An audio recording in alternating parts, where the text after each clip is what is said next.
तो अब स्टार्ट कर रहे हैं स्टैंडर्ड 10 के अंदर चैप्टर नंबर 10 है सर्कल। तो सर्कल का रिलेटेड जो भी आगे वाली थियरी है कि what is the circle, diameter क्या है, रेडियस क्या है, बराबर है, उसका सेक्टर क्या है, कॉर्ड्स क्या है, सेगमेंट क्या है, वो सभी थियरी आपको वीडियो के लास्ट में मैंने लिंक दी है, जिसके अंदर स्टैंडर्ड 9 के अंदर भी चैप्टर आता है 10 सर्कल। वो थियरी आपको देख लेनी है। ये वीडियो के अंत में मैंने दिया हुआ है लिंक। स्टैंडर्ड 9 के अंदर है चैप्टर 10, उसकी थियरी, उसका फर्स्ट वॉल्यूम है।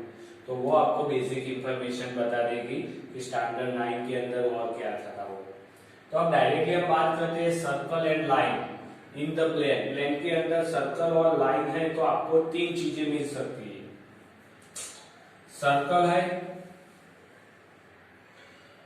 और ये लाइन है, लाइन एल है, और वो सेंटर वाला सर्कल है। एक ये चीज हो सकती है।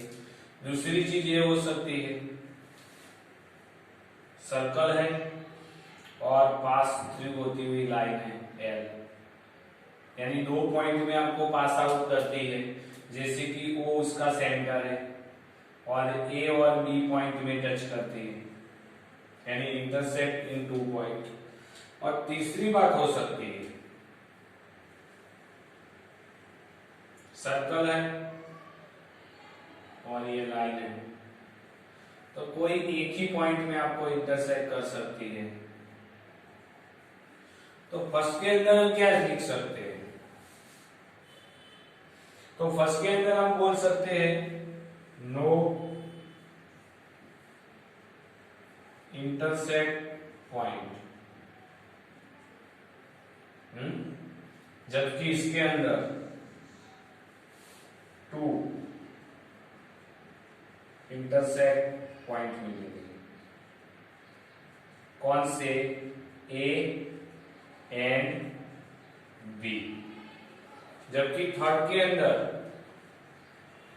वन इंटरसेक्ट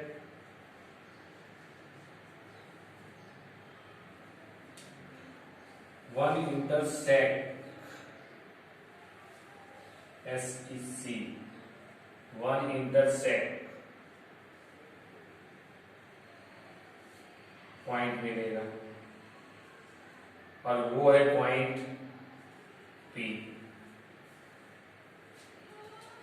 तो no intersect point, two intersect point और वन इंटरसेक्ट पॉइंट मिलेगा। तो ये दोनों तो एक दूसरे को टच करती ही नहीं, इसीलिए कोई इंटरसेक्ट पॉइंट मिलने वाला है। इधर दो पॉइंट में इंटरसेक्ट करती है, सर्कल के अंदर से पास होती है, तो ए और बी मिलता है। जबकि ये सर्कल को छू के निकल जाती है, तो आपको एक इंटरसेक्ट पॉइंट मिलेगा। अब जो कि एक इंटरसेक्ट पॉइंट मिलता है, तो वही अपना क्या है, सर्कल का टेंजेंट, टेंजेंट बोलते हैं जिसको, यानी ये लाइन एल है, वो क्या है, टेंजेंट वाली लाइन, टेंजेंट बोल सकते हो। तो इसका मतलब उसके बाद का पॉइंट है कि व्हाट इज द टेंजेंट, यानी सर्कल को कोई एक ही पॉइंट में पास होती हुई लाइन है, तो वो उसका हो गया टेंजेंट। तो यानी ये सर्कल था, सर्कल का ये पॉइंट है, तो ये पॉइंट में से पास होती हुई आपको एक ही लाइन मिलेगी, ऐसी दूसरी कोई लाइन नहीं मिलेगी। ये पॉइंट P में से दूसरी लाइन ऐसे ऐसे हो सकती है, लेकिन ये सर्कल के टेंजेंट नहीं है। यानी one line pass through the one point on the circle is called circle tangent हो सकते हैं। तो इसका मतलब पहला हो गया कि there is only one point अथवा one tangent at a point of the circle. यानी सर्कल के नंबर ऑफ टेंजेंट तो इंफिनिटी मिलेंगे, बराबर है। आप सर्कल के अंदर से टेंजेंट की बात करोगे तो इंफिनिटी मिलेंगे, लेकिन सर्कल का कोई एक ही पॉइंट है, जैसे कि ये पॉइंट ए, तो ए में से पास होता हुआ टेंजेंट आपको एक ही मिलेगा। वरना आप ये सर्कल है तो सर्कल में से टेंजेंट तो मैं इधर भी ड्रॉ कर सकता हूं, इधर भी ड्रॉ कर सकता हूं, इधर भी ड्रॉ कर सकता हूं। यानी टेंजेंट कितने मिलेंगे? तो सर्कल को इंफिनिटी टेंजेंट रहते हैं।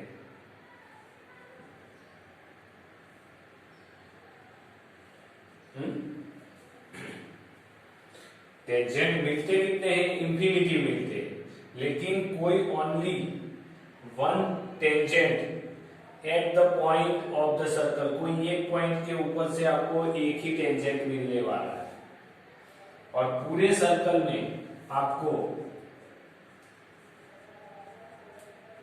इंफिनिटी टेंजेंट मिलते पूरे सर्कल, बराबर है।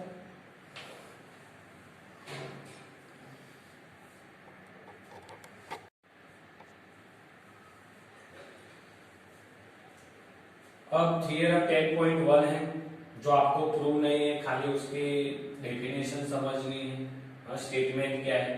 तो tangent at any point of the circle is perpendicular to the radius through the point. ये ज्यादा मुझे समझ में नहीं आता, तो एक बात ये ध्यान रखो कि अगर कोई दो पैरेलल लाइन है, ऐसा सोचो, और उसके बीच का मिनिमम डिस्टेंस यानी परपेंडिकुलर डिस्टेंस 90 डिग्री का।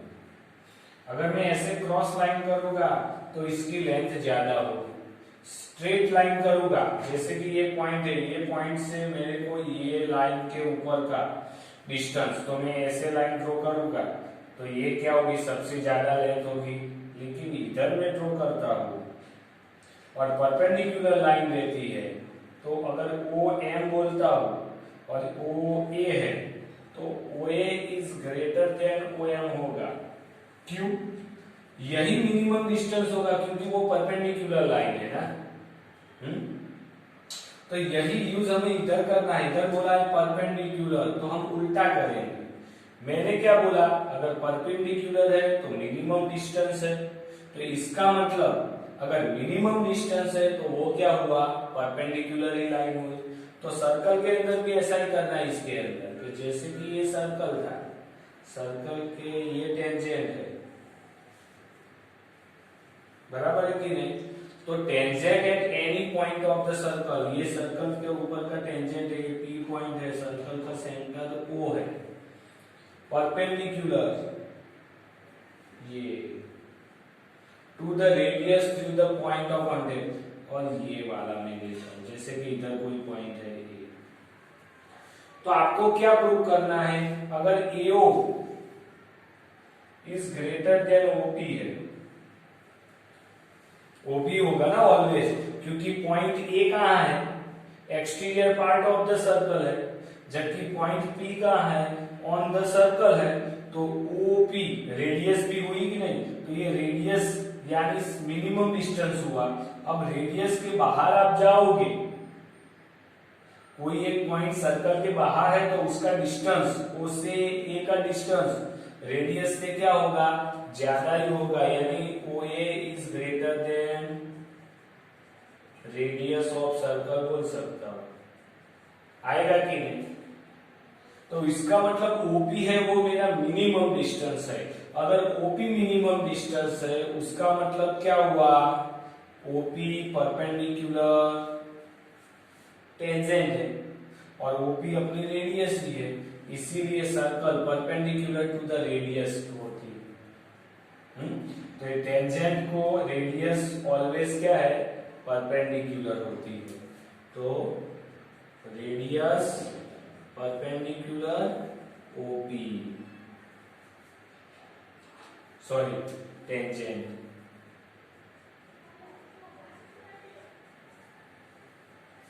हो गया।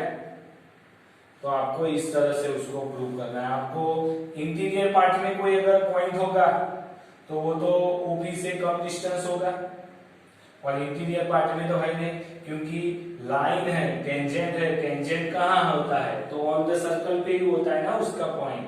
हाँ, अगर बाहर का पॉइंट है तो एक्सटीरियर पार्ट हो गया, तो वो तो इससे जो लेंथ ज्यादा हो गई तो वो काम का नहीं। इंटीरियर पार्ट में है तो अगर ये लाइन का पॉइंट इंटीरियर पार्ट में है तो वो टेंजेंट होगा ही नहीं, तो वो भी गलत हो गया। तो पॉइंट कहाँ है, ऑन द सर्कल पे है, तो ओपी डिस्टेंस है वो मिनिमम डिस्टेंस ही हुआ। तो ओपी मिनिमम डिस्टेंस है, उसका मतलब ओपी क्या हुआ, टेंजेंट है।